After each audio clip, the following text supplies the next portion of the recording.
ask that after Dr. Rolfe is finished, if we just stay in your seats, we have a few announcements of a special nature that we'd like to make tonight, but that can wait till after Dr. Rolfe is spoken.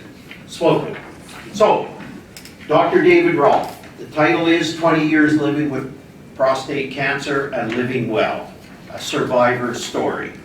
Dr. Rolfe has worked as a family therapist and family life educator since 1968. In addition to his counseling practice, he has led family life education workshops and professional seminars for counselors and clergy in various parts of Canada, USA, Great Britain, and South Africa. He retired in 2004. David and his wife Faith spend winters in Mexico and summers on Vancouver Island. Their 3 children and 2 grandchildren also live in Greater Victoria. Help me welcome David to our meeting tonight.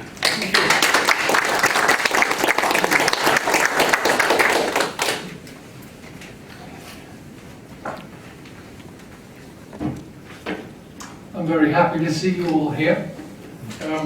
I've been preparing this talk for a year, and I'm excited and partly scared stiff to be here in my gut. I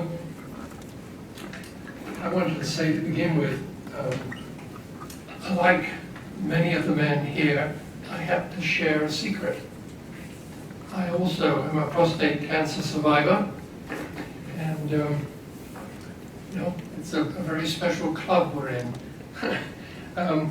The ladies that are here, and some of you guys are here as support people, and I think that you really make our survival much, much better. Need a hot drink?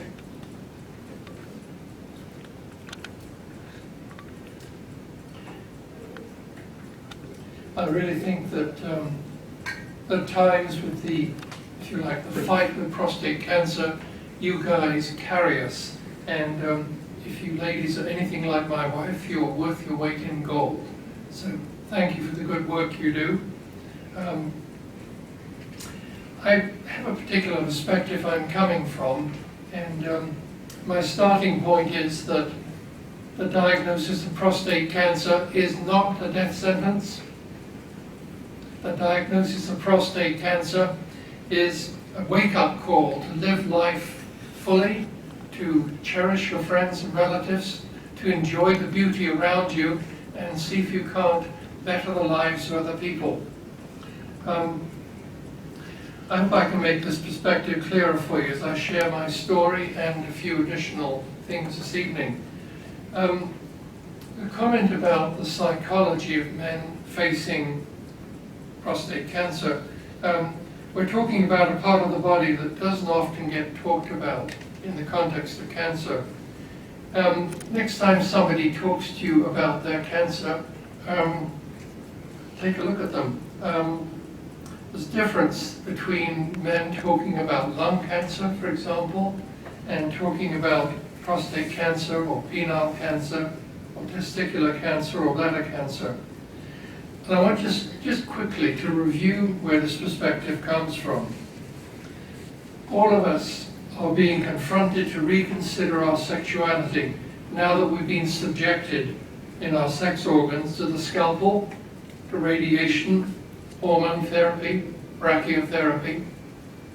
Learning about our sexuality, as you probably remember, is acquired at a particular level, very much like I think everybody in this room has a particular emotional response to this flag, and you have a different emotional response to this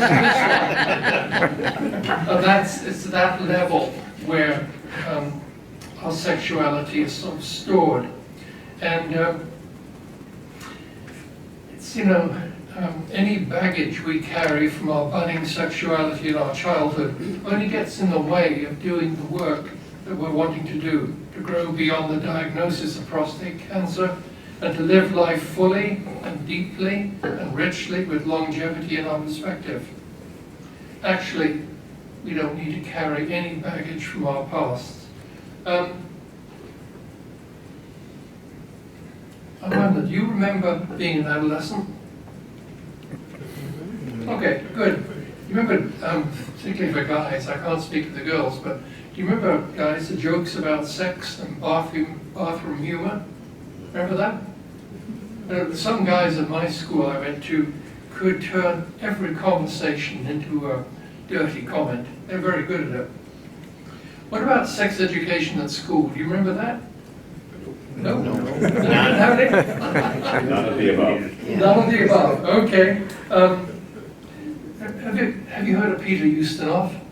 Yes, Peter Ustinov went to school in England and he was a few years ahead of me.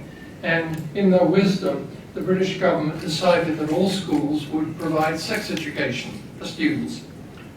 And Peter Ustinov recorded in his autobiography that the headmaster at his school, remember this is an uptight British school, realized he had to give the talk, so he spent the entire summer holiday agonizing over how on earth was he going to talk to the boys about sex. Well, Peter Ustinov said at the beginning of September, the headmaster got up and he said, "You may have noticed between your legs," and it went on in that sort of theme, okay? When I was in actually a private church-run boarding school in England, must have been about 10 and a half or so, and somebody discovered what the proper name for prick was. Wow! It was penis. So we went to the school library and we had a beautiful leather-bound dictionary, you know, like this, about this thick, with gold leaf-edged pages. And so we looked up to see if that magic word penis really was the whole thing. And you never guessed what the definition of penis was. The human water tap. What? I kid you not. So you can see I started off in the wrong direction. I read about a boy who was 14 or 15 in the States who went to, I think it's called the young seminary or pre-seminary or something. Okay, and he noted in his memoirs that when the teacher, who was a priest, came swooshing into the room to give them their sex talk for that year, he came swooping in complete Eucharistic vestments, and he gave the lecture in Latin. Yeah. Now there's even more odd stuff that happened in the time our grandparents were adolescents. You know, the responsible, loving father was encouraged to really help his son grow up healthily. And a special machine was patented sometime in the 1890s. Again, it was for the discerning father. And when he got his machine, he was instructed how to touch the machine to his son's genitals, such that in the night, if his son had an erection, a bell would ring in Dad's room, and Dad would leap out of bed to rush to his son's room and save him from a fate worse than death: masturbation.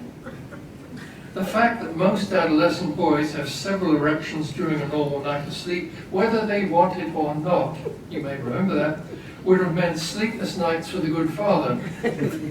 Pretty soon the infernal machine will be trashed. You know why it's no longer available on Amazon. And about that same time, a prominent physician taught that if a boy began masturbating, his skin would become pasty, his eyes would lack luster, he'd have no energy, and many signs would point to serious illness and even death.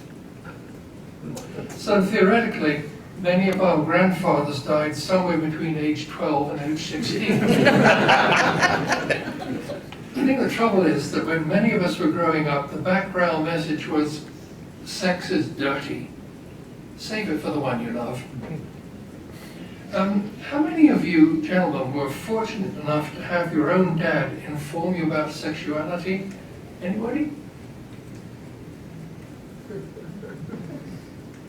Okay, just one person there, a gentleman I know. Anybody triple blessed to have your dad tell you he was proud of you once you were a teenager, because now that your body was producing sperm, you had the power to give life, just as he had the privilege to give you life? Anybody get that message? No, I didn't either. When you receive the best from your dad, you have far less baggage to deal with than the rest of us have to tackle. And it makes coping with prostate cancer easier if you had a head start of a healthy guidance from your dad. So the rest of us here just have to tune in a bit more carefully to what we hold about our own sexuality, unload our emotional baggage. I heard from many Catholic women when I was doing sex education in the family workshops in Catholic parishes. So many Catholic women said that the sex education they had at school was from nuns, of course, and amounted to, you have to be very careful, because if you do anything that might get a boy aroused, he will not be able to control himself, and it's going to be all your fault. Have you seen that documentary style film, Philomena? Okay, some of you have. It's about, it's a true story about an Irish girl who was pregnant out of wedlock, and the hell she went through in the home for unwed mothers, her child forcibly taken from her and adopted out, the guilt, the condemnation, the brutality and hate dumped on the girls was absolutely catastrophic. It's a stark reminder that punishing sexual growth, teaching abstinence without helping children recognize their feelings and desires as normal is life-destroying. And if you're interested in this for your grandchildren, positive sex education given by parents vastly reduces teenage problems in this area of life. You all surviving so far? Oh, good. I think you are far ahead of other guys in facing the trauma of this unwanted diagnosis, simply because you show up here and are prepared to talk. Perhaps you're like me and you've met several men who won't talk about their prostate cancer. I have a friend of mine who goes to the same church as me, and we've been talking about personal things for 4 or 5 years. And last week he was sick, so he wasn't in church, and I asked his wife how he was, and she mentioned to me, oh yes, he has prostate cancer. They've known I've had prostate cancer for 4 years, but for some reason he couldn't say me too. How sad. I've met a lot of wives who felt shut out and rejected and cold-shouldered by their husband who refused to talk about his conditions. As many of you know, research that I'm going to refer to momentarily suggests that silence is not an effective recipe to hasten wellness. Okay, a moment ago I suggested that some of us look at prostate cancer and other cancers invading our reproductive organs differently than we look at cancer elsewhere in the body. How do other people treat us when they know what we're battling? Watch other people. It's interesting. Some are genuinely caring. They give us a hug. They ask what they can do to help. Other people take a step back physically. Have you seen that? I've got prostate cancer. The other person does this. Have you seen it? Yeah. Yeah, you have. Yeah. Okay. I remember one couple that my wife and I supported through her long course of chemo treatments. We took flowers to our house on the day of each treatment. We phoned, we visited. When I announced my diagnosis, this couple disappeared from the radar. Were they frightened? I don't know. I've met people who go into the agony syndrome and they say, oh, I know how you feel. My grandmother had prostate cancer. She suffered terribly. Let me tell you the details. And I hope that you get straightforward, you cut in on the conversation and say, I'm so sorry your grandmother had a terrible time. Right now, I'm not able to focus on someone else's fight with cancer. I'm overwhelmed myself. You can support me by telling me some of the good things happening in your life. And if the person continues about agony, goodbye. You don't have to carry anybody else's burden.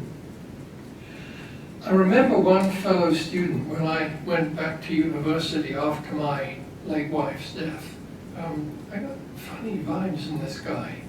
Just something was there. I couldn't figure out what it was.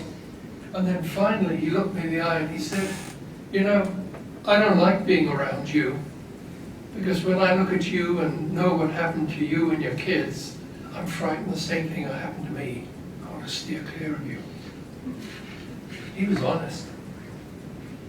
Now I feel that vibe in my gut, and somebody with that sort of emotion comes my way.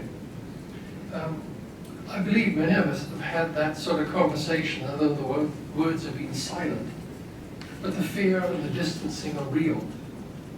Just remember, you and I are not responsible for the fears that others may drag around in their lives. You are here today because you already know that to deal with the diagnosis and the treatment and life after prostate cancer, you and I do much better when we can talk about these things with someone else.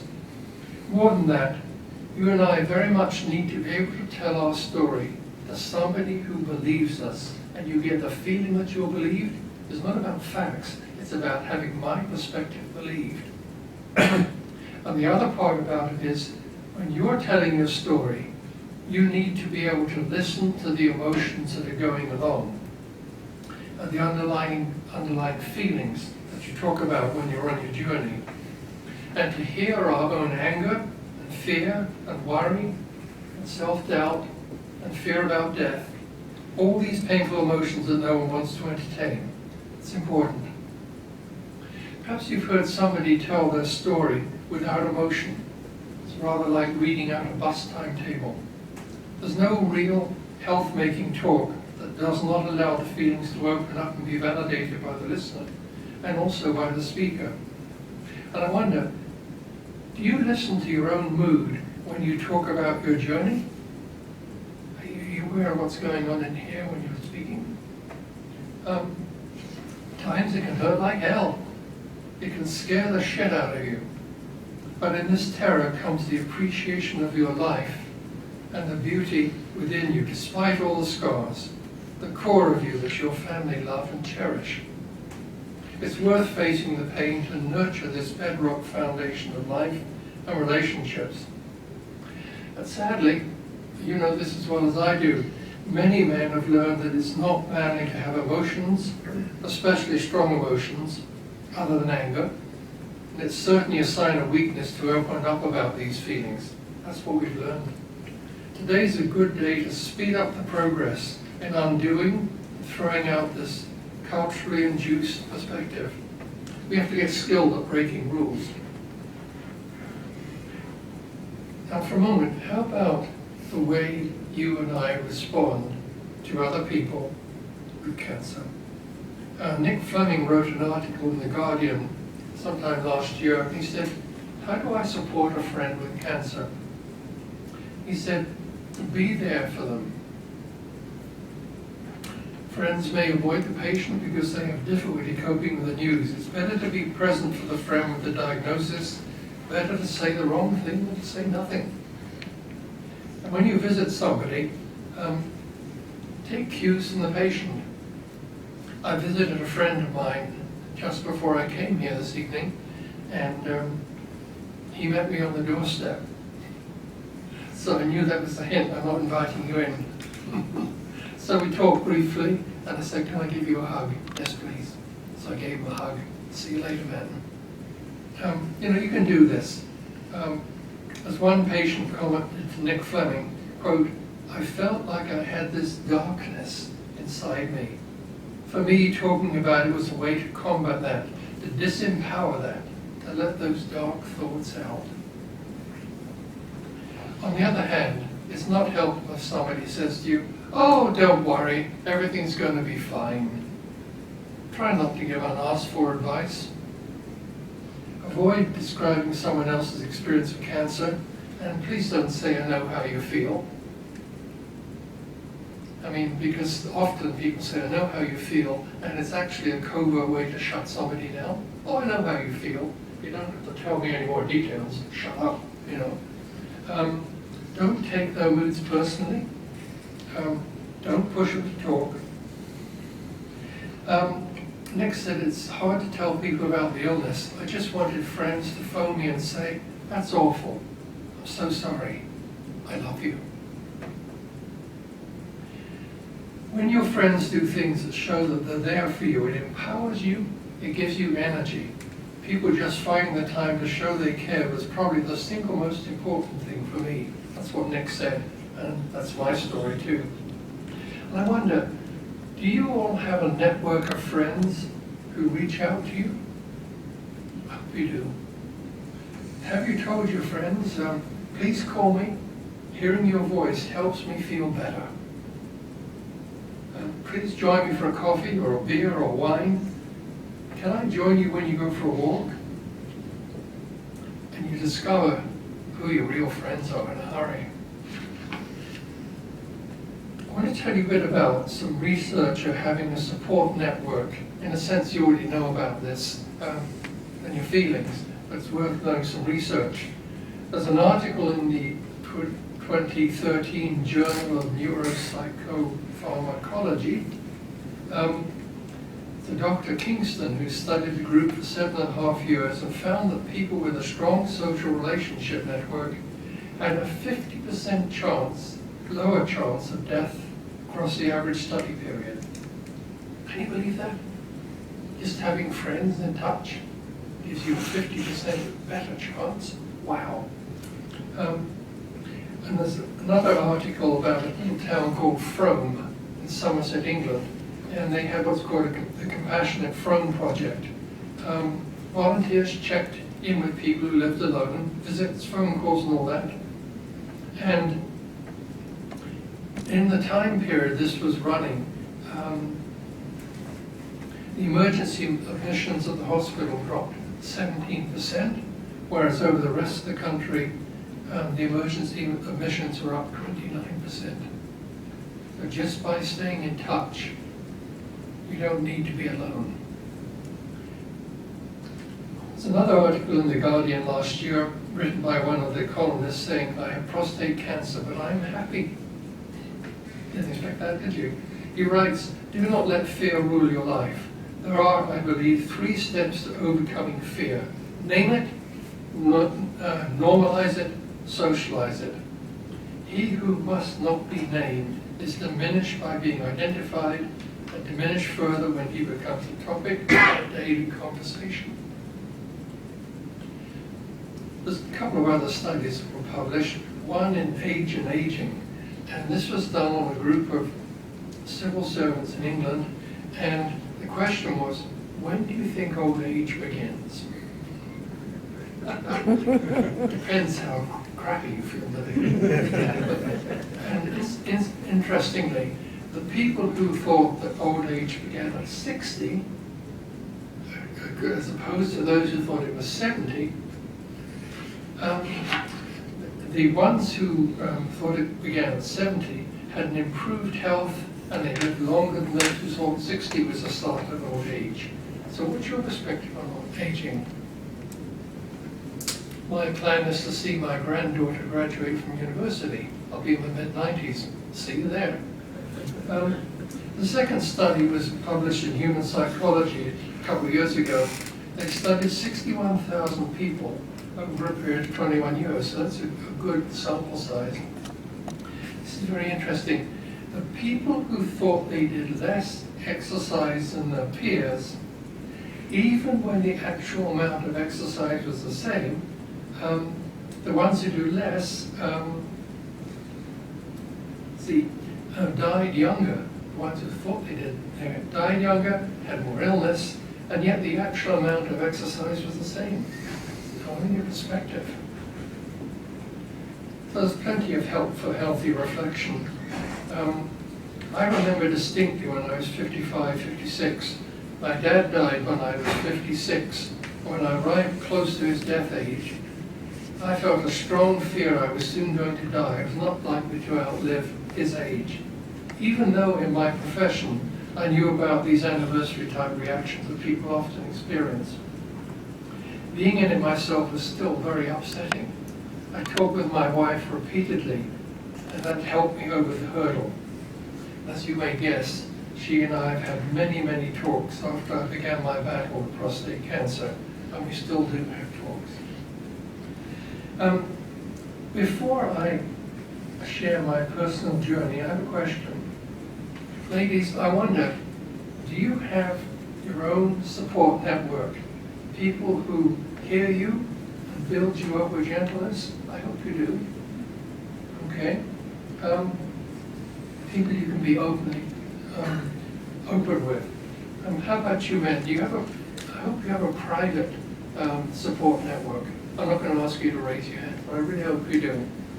I'm going to tell you my story with frequent breaks along the lines, basically to say to you, hey, does this sound familiar? You know, have you covered this area?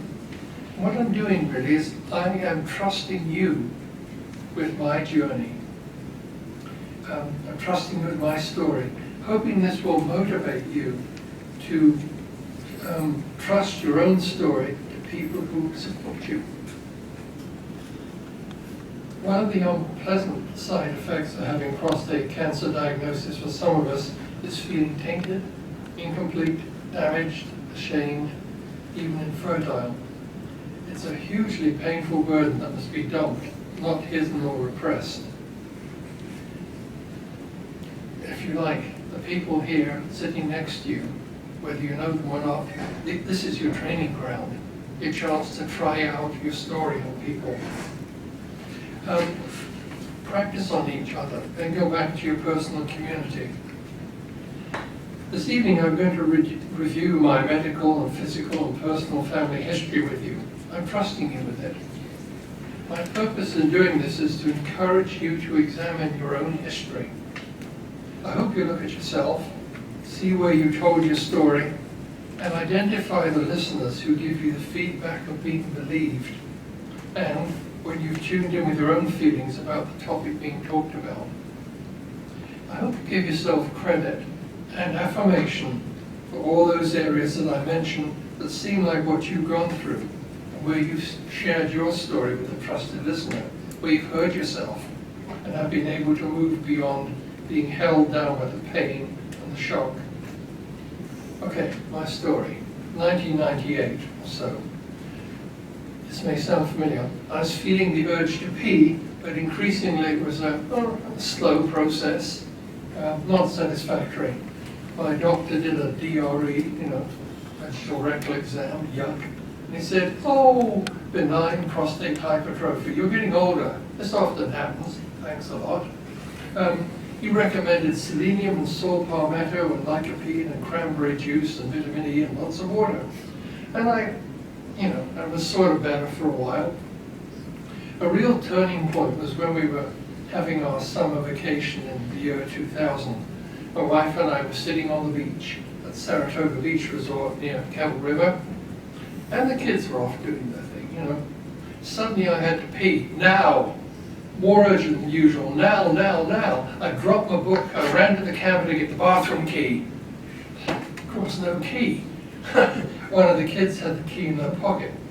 I envisioned peeing on the path to the toilets as I ran with my knees crossed and a knot tied to my penis. Thank God that some negligent camper had left the bathroom door unlocked. I stumbled in, ripped off my shorts, and well, next to nothing, not even blessed relief. Several hard-earned drips. I hung around the toilet for a while. Anybody else had any experience like that? No? You lucky bunch. Cheated. Okay, this happened more often. Then back home in Colwood, a friend at our church asked how I was. Well, Mac had had prostate surgery some time back, and he always checked up on any guy who had urinal eyes, like I did. I told my story, and Mac said, go and get a PSA. I agreed I would, because Mac would not take no for an answer. When I told my wife, she said, well, finally, now you're going to do what I've been asking you to do for months. I caught in the crosshairs I was. My doctor said he didn't believe in PSAs, not reliable, false positives, and so on. You probably heard some of that. And I was stubborn. I said I want one anyway, even if I have to pay for it. Okay, I had one, and the result was 26.1. At that point, my doctor suddenly got me in to see a urologist. It was close to Christmas by then, so I was seen by a semi-retired guy, and he did his digital rectal exam and grumbled, oh, I don't like this. Your prostate feels like a rock. Ooh. In retrospect, his comment about a rock made perfect sense. For some time when my wife and I made love, I found increasingly that sex was becoming like aversion therapy. the sublime feeling of orgasm would start and then suddenly change to feel like someone was trying to crush my testicles with industrial-sized vice grips. Actually, it was the rock-hard prostate that was clamping down on the orgasmic muscles. Hurt like hell. Had to explain to my wife that my groans were sadly not of ecstasy, and my pain was not of her doing. Some months after surgery, I saw a video of prostate cancer put out by the Island Health Authority that mentioned some of us have this experience when the prostate gets hard and swollen. You know, it came to me as a comfort and a relief that I was not the only guy to experience physical punishment during lovemaking. I was also blessed with a loving and understanding wife who increasingly carried me through the whole ordeal. So, then the biopsy in January 2001. I've been referred to one of the urologists who specialize in this activity, and my wife and I met with him on February the 8th, 2001, my son's 12th birthday. The doctor said, well, you've got advanced prostate cancer. And my wife and I were both gobsmacked. My mental reaction was to blurt out, thank goodness I don't have a heart problem. My dad died of a heart attack at age 56, and my mum was just a few weeks short of 90 at that time, and she was grappling with congestive heart failure.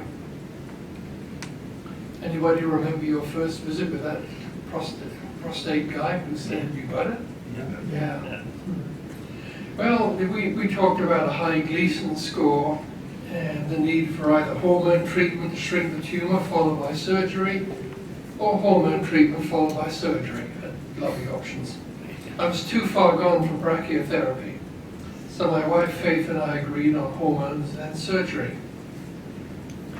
It's interesting, many months later, a dear friend of ours, a very elderly lady from Cornwall, England, who was spiritually very deep, she could see auras around people. Wish I could do that. She told me she felt I should not have surgery. And still to this day I wonder if I would have been better off taking her advice rather than the urologist. You know, just hormones plus a radical shift in the way I lived.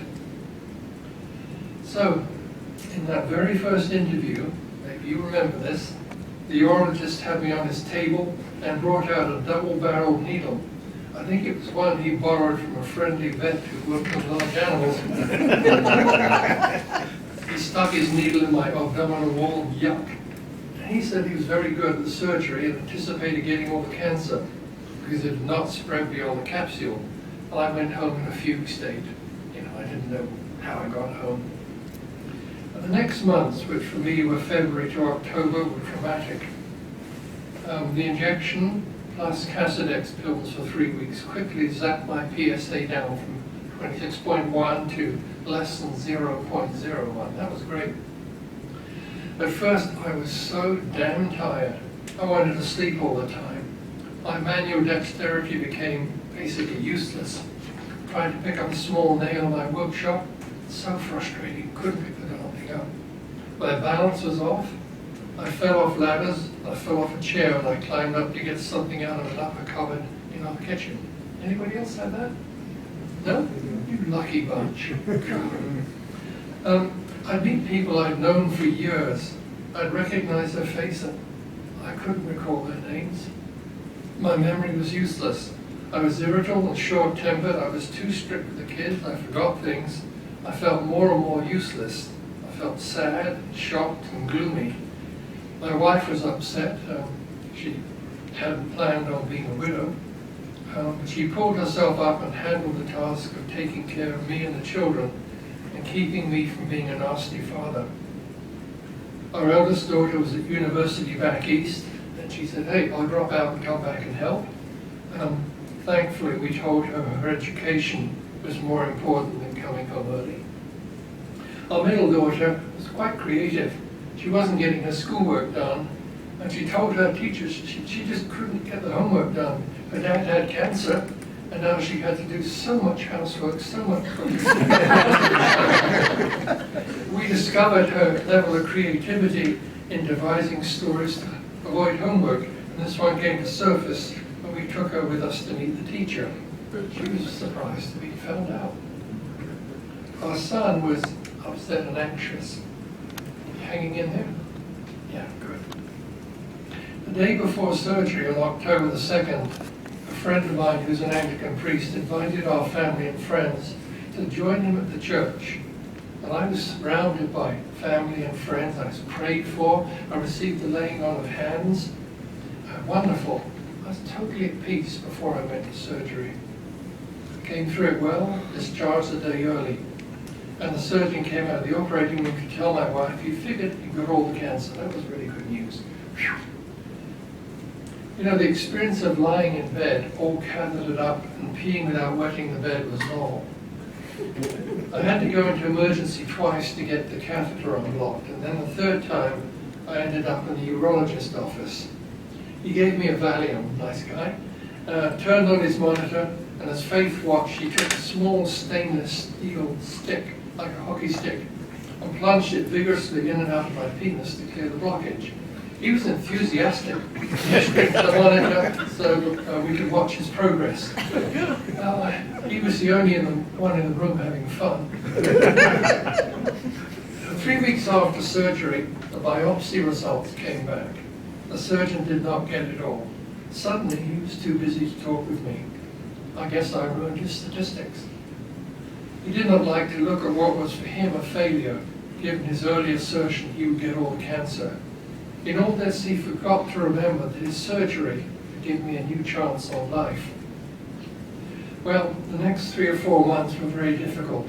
Physically, I had almost no energy. I couldn't believe it, because I've always been a high-energy person. I couldn't find the drive or the enthusiasm to do any woodwork in my shop. That was my hobby. I just dragged out to the shop and looked at it, and that was all I could manage. I had to wear Depends for maybe a couple of weeks. Then the doc put me on Mipramine to help bladder control. I went to a physiotherapist to get help in learning how to flex some muscles. I became pretty good at doing the Kegel exercise. Anybody heard that? Oh yeah, oh good. It's fun, isn't it? No more Depends. In fact, I've been doing the Kegel exercise again for the last 6 months, and you'll know why in a minute. I did one smart move. I spoke with my then family doctor and asked him, where would I be now if I hadn't insisted on having that PSA? And he said, well, you didn't like to look at the past. No apologies. So I wrote him a letter, thanked him for his care over the years, told him I'd be transferred to a doctor who was okay with PSA tests. And I did. The new doctor was great. My energy was low. When you're high energy, it's so difficult to be lethargic. I was on long-term disability. I dropped into a depression I didn't recognize for quite a long time. I was irritable, I was sad. At Christmas time, 2001, I was in tears a lot. I was feeling this would be my last Christmas with my wife and children. My mother was upset, facing the prospect of her only child dying before she did. One day a friend phoned me to say, how are you doing? And I said, I feel terrible. And he said, I'll be right there. Knowing I'm an Anglican, this was a Pentecostal minister. He came charging over, he hugged me as I cried on his shoulder, he talked, and he prayed. A few weeks later, the local Roman Catholic priest sent me a formal note saying he's offering a special intention mass for me, an Anglican. Well, I went to the mass. He introduced me to his congregation. I received the mass along with the Catholic faithful. He prayed for the Pope, for the Bishop of Victoria, and for me. The parishioners hugged me. I asked him if, hey, you going to get in trouble giving me the sacraments? He smiled and said, I'm old. You know, slowly, with continuing love from my wife and kids and friends, happenings like what I've just described, I began to come out of the pit. Before I became a cancer statistic, we had close friendships with 2 other couples at our church. Within the space of those 2 years, one person in each of those 2 couples had cancer. A few years later, my wife had a battle with melanoma. So we got together regularly with these other couples, eventually invited other cancer survivors to join us. We had a super cancer support group. We were so fortunate to meet because the group gave us life and integrity. However, my energy, my memory, my balance, my manual dexterity continued to be mediocre. I went through a period of being angry and feeling deprived. Anybody else been there? Yeah, okay. Yeah, this was over the knowledge that I could not father any more children.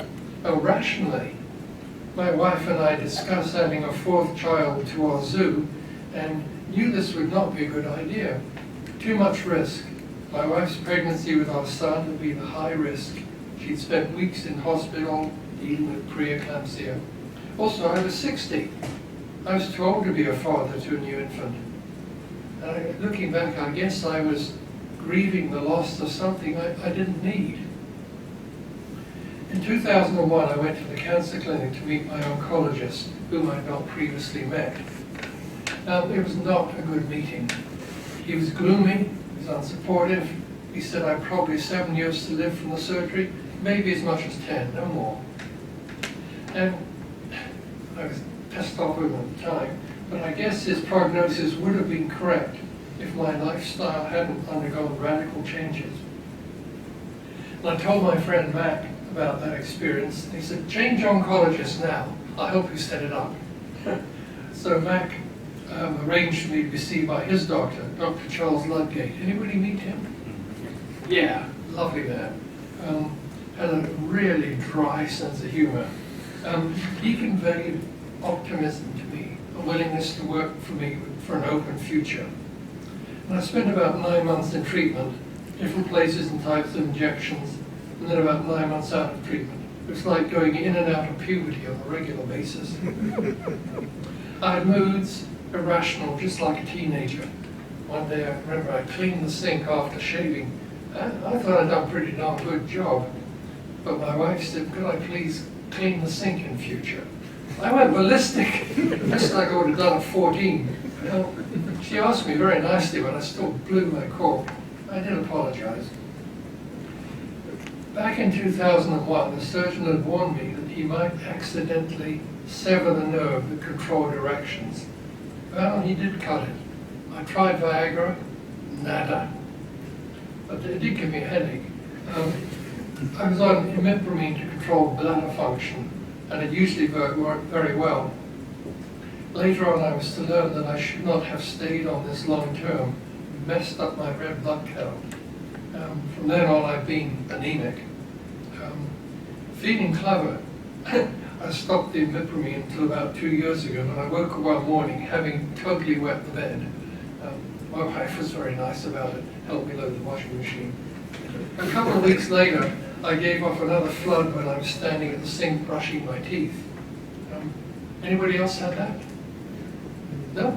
Lucky. Lucky bunch. Oh, you have, some of you, yeah. I don't mean brushing your teeth. Yeah, I came back off of imipramine until my family doctor took me off it because of the anemia, and I was put on something else. Along with a lack of dependable bladder control was a loose spell. And frankly, after pooping my pants twice, admittedly the episodes were separated by several months, I learned my body had had enough nerves cut that I could no longer reliably know whether I was going to offer the universe gas, liquid, or solid. So, no more urinals for me. My wife was wonderful. No ridicule when I pooped my pants, just a little chuckle with me and compassion. A washing machine sure is a blessing. In April and May of 2002, I underwent 30 sessions of radiation. I quickly learned which of the other patients at the radiation center were also fighting prostate cancer. You know how to identify them, don't you? After radiation, they rush up in the nearest bathroom. There's one very positive side effect of radiation occurred for my son, as it happened. I had received his diagnosis on his 12th birthday. He was worried about me. In school, he'd been best buddy with two little boys his age. They're both sons of Navy families, as it happens. And we parents were very close, in and out of each other's houses. The mother of one of the boys underwent cancer treatment, died from side effects of the treatment. My son was absolutely devastated. Then the other family got a transfer to Ottawa. Well, my son was really in a rough shape. The radiation staff gave him a guided tour of the facility. It was done with great kindness. Then my son got to watch me receiving radiation. He looked through that thick glass panel, you know? You had it, you know about it. Linking the treatment room with the control panel. And after that experience, it lifted a huge weight off him. He knew Dad was going to be okay. What a wonderful gift from the radiation oncology department. You still surviving? Good, okay. The interesting thing, that this didn't occur to me at all, but I want to talk about turning my life around to a healthy way of living. Several things happened to me that profoundly changed the way I live my life. And I can't really take any credit for any of these ideas. It just happened to me. The events faced me, I responded. I didn't really know what was going to happen, or how my response would send me in a totally different life direction. First, the process happened to me on and off from 2000 on, a process of healing and change, which was that my Christian faith was challenged at a really deep level. I went through phases of feeling this was punishment for the faults and failures in my life. I felt this condemnation before when my late wife had died. Talking this perspective out with my wife, with friends, and knowing that others were praying for me slowly helped me work beyond this. In my counseling practice, I counseled many people who felt their present predicament was God's angry reaction to their failures. You know, I think a lot of us have grown up feeling we shouldn't be angry. If you have a church background, you remember St. Paul said, rid yourself of anger. And you know how we usually do that? We bottle it in. You know, of course I'm not angry. I remember one guy, this was in England, so maybe it was a bit different, but there was a much bigger group than this. And I was talking about leftover anger, you know, from childhood. And he got up and he said, both my parents died before I was 10, and I wasn't angry then, I'm not angry now. And you could have felt a pin drop in that room, because everybody else felt the anger except for him. It was really sad because he was locked into it. And really just allowing yourself to not hang on to leftover feelings is a fantastic help to getting beyond prostate cancer. We'll go into that more in a minute. I had to talk through this sense of, you know, punishment. I knew it was irrational up here, but I'd talk it through with people who listen to me. Do you know that modern parable called Footsteps in the Sand? Anybody know it? No. Okay. For those of you who don't, you can look it up online. It's a beautiful parable that describes my experience exactly. I have great difficulty reading out aloud without dissolving into tears. My Christian faith since then has been evolving more and more away from being full of shoulds to being an experience of being blessed, and healed, and open. My faith is less and less following a prescription and more becoming open and lighter, more aware of feeling gratitude and surrounded by beauty and love and light and abundance. And yeah, okay, there are days when the old feelings of this was going to be my last Christmas, my last birthday, what a jerk I was back then, and so forth. These old feelings come down to me like a heavy, choky cloud of smog. I've had enough practice with these smogs that a brief heart-to-heart with my wife flushes them away. There are times that my wife looks at me and says, "You feeling gloomy?" Of late, I've finally gained the wisdom to give her an honest yes in response. The fog gradually lifts. I'm now increasingly willing to let go of the smog. That was one thing that changed for me. The second thing was, it seems so coincidental when I look at it now. My wife and I were invited to a friend's wedding in 2004. They were both, you know, adults of our age, you know, young 30s, sort of thing. It turned out to be a contemplative wedding ceremony, meaning we had a 20-minute of contemplation, silent prayer in the middle of the ceremony. I've been to silent retreats before, and so has my wife, but somehow the wedding touched us both deeply. I guess we were fond of both people. As we left the wedding, we said to each other, hey, this is for us. Soon we attended a day-long workshop called An Introduction to Centering Prayer. This was followed by more workshops, deeper understanding, and establishing the practice of daily centering prayer, which is wordlessly being open to the presence of God. Centering prayer, which is the name for the Christian contemplative meditation practice, just one form of meditation. There's transcendental meditation. You've heard of that, haven't you? Yeah, it's one of the types. It's not religion-based, but it uses the mantra, your own private phrase that you repeat to keep things out of your mind. Mindfulness. There's a mindfulness group working in town. There's Christian meditation, which is another variation. There's the Buddhist meditation, the Sufi meditation, and other ones like that. And I've got some long-term Christian friends who've used the Buddhist practice for 40 years. And some Buddhist friends who use mindfulness. So, you have to find the system that works for you. They've all got in common the setting aside of 20 minutes or so daily, perhaps twice daily, to either attend to a mantra or saying or whatever. It's allowing one to let go of thoughts and feelings and ideas and sensations. My preferred method of contemplative prayer does not attend to a mantra, but has the intention of just letting go of thoughts, letting go, letting go, letting go. The intention is to open oneself to the presence of God.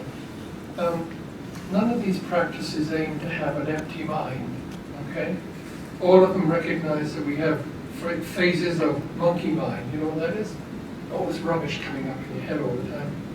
Going off to follow our favorite internal conversation. The practice is a way of bringing us back to being rooted in the present, letting go of all else, just that meditation time. I'm going to give you a list of resources, and you can check out these details before we go. One of the results of meditation practice is that it provides a very healthy way of letting go of things that trouble us, the resentments built up over the years, and the self-condemnations we accumulate. Because carrying all this stuff is stress, and we all know stress kills. We don't need to stagger through life with 2 heavy suitcases of feelings about past events and events in the past we cannot change. Let me talk about a healthy coping mechanism. First, I want to ask you about laughter. In the past 10 years, have any of you had a really good belly laugh? You know, where you roll on the floor and maybe tears, you just can't believe something is so funny. Why is it you're not still laughing?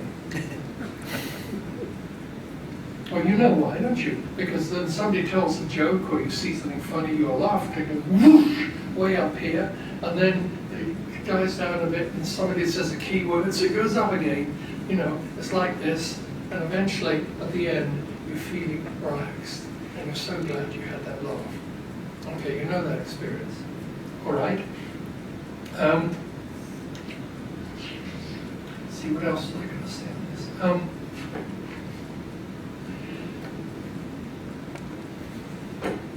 going to skip something here.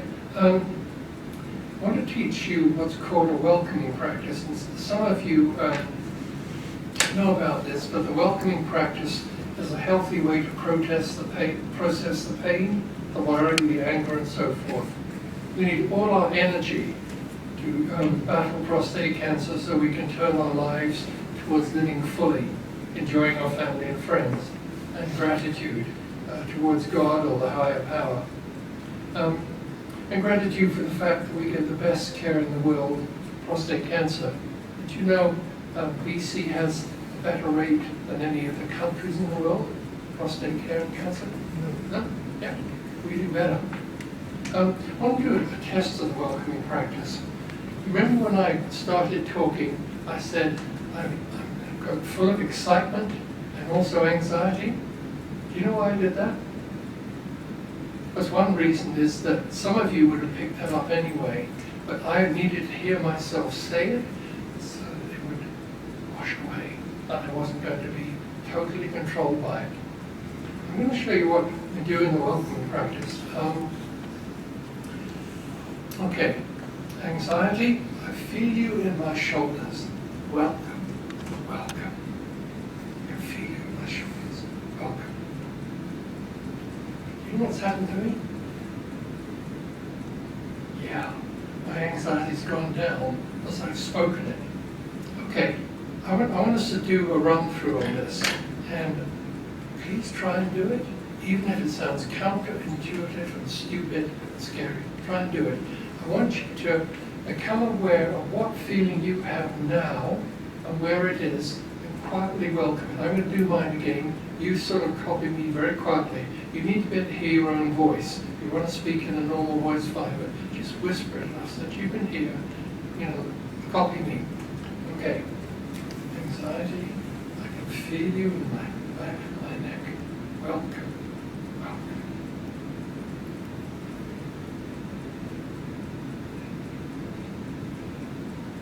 Okay, you may have felt your feelings somewhere else, maybe in the gut or wherever, but you need to talk about it and talk to it. Now I'm going to give you a little question here. Let's say on the way home, some idiot almost sideswiped you, you roll up in your driveway, and you're angry. What's the way I'm suggesting you deal with the anger? Somebody have a go? Keep breathing. Can you do better than that? What do you think? What would you say? You're angry? You want to go no? No? Okay. Well, Yeah, if your anger's here, you're going to say, anger, I feel you in my stomach. Welcome, welcome. And you'll feel it come up, and then it will wash out. Now, you probably don't believe me, but try that on small things, so that next time you have a really nasty feeling about prostate cancer, you can say, fear, I feel you up here in my chest, or wherever you feel it. I feel you. Welcome. Welcome, fear. I've done this a number of times. I can feel it go up and then down. I want to tell you a true situation that happened to a couple of friends of mine from back east. They were our age, retirement age, and they sold their business to this guy, and he paid them a small down payment and monthly payments. Well, he sure screwed the business up.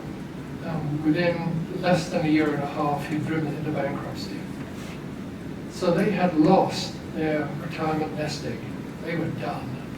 Can you imagine how they felt? So angry with themselves, and so angry for trusting this idiot.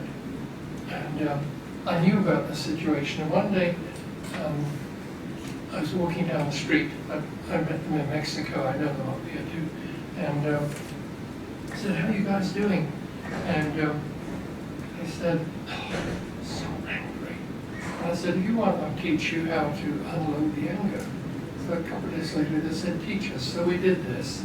And the guy was, he kept saying, I'm angry because. I said, no, just welcome anger. And he started doing it. He said, it works. I can't believe it. And I saw him about a week later, and he said, you know, something's funny's happened. I remembered an argument I had with my dad when I was a teenager. It was a real blistering argument. And every now and then over the years, the anger about that comes up. It came up the other day, so I said, welcome. And it's gone. I'm no longer angry with the old man.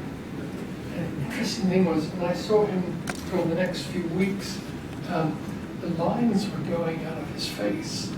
And instead of walking along stooped like this, he started to walk up straight. I'm not making this up. And he said he felt like such a weight had been lifted off him by getting rid of that anger. And I wish you the same, because it works. And you won't believe me until you've tried it. Try it on small things. Now, if you're standing in the line of thrifties, and there's some idiot mucking around trying to give the cashier a Chinese yen or something instead of dollars, you feel the irritation moving up, you know where the irritation is in you, and you say, irritation, I know where you are. You're in stomach, and we'll go down. And by the time you get to the cashier, you're not all foaming at the mouth, which is much better for you. It's much nicer to the cashier too. Okay, so I'm going to give you a reference where you can look this up. My wife and I attended a wedding, and we didn't ask to be given the opener to contemplative meditation. It was a gift. And likewise, this next area, what I call a healthy lifestyle. I think, like you, we get fantastic care from the cancer clinic. You know, it couldn't be better. And I was being a passive and willing recipient of that care. Suddenly I felt a strong urge to actively do my bit to keep myself healthy. For me, this involved into walking our dogs daily, not because I had to, but because this was healthy making for me, as well as for the dogs. And my wife and I started to take a careful look at what we ate and drank, and we often snacked throughout the day, particularly stuffing garbage food in front of the TV. We recognized that we would be cutting sugar and fake sweetness out of our life, and I'm sure you know as well as I do that cancer really enjoys a diet rich in sugar.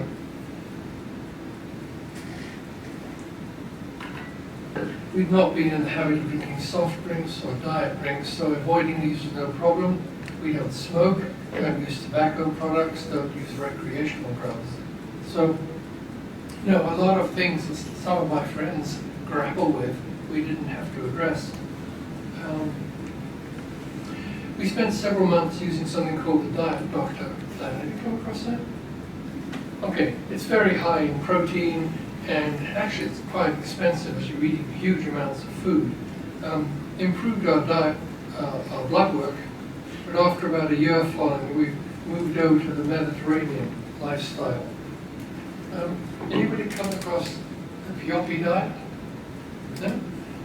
It's not actually diet, because the word from the Greek, dia ita, is translated as diet, but it really isn't. It should be lifestyle. And I hope you can be bothered to buy this book. I don't get any kickback. You get it from Amazon. But it talks about the way of life, and that's the important thing. You know, because, for example, if you just go to Weight Watchers, but the rest of your life remains unchanged, the time of Weight Watchers is, you know, partially cancelled out because the rest of your life is still going in your direction. So if you can read this book, this is the first few chapters. If you don't like the meals, forget it. But get that sense of how they live, and that's the best benefit you can get. For us, it means lifestyle. For us, it means we don't eat before 1 o'clock or after 9 o'clock. 8-hour window for eating. We fast 24 hours, maybe twice a month. We take it easy, siestas in the afternoons in Mexico, but an attitude towards life of enjoyment. We try and avoid stress. You've heard the Spanish word mañana? You know, it means tomorrow, maybe next month, perhaps tomorrow morning. You know, it's flexible. And the funny thing is, you think they are so stupid. Why don't they get it done? And then when you begin to live in Mexico, you realize it works. They get things done beautifully. This is not on our timetable. We have a small glass of red wine, drink water, avoid sugar, you know, all the usual stuff. And something else which just came out in the journal Scientific Reports, reporting on 20,000 adults. And those who spent 2 or more hours a week in nature were significantly more likely to report good health and life satisfaction. We, on the island here, we're sure surrounded by beautiful nature. And I wonder, are you getting your 2 hours a week? I don't mean running from your car at Starbucks to get another coffee. You know, being out in the parks, like Beacon Hill Parks, and looking at the amazing flowers.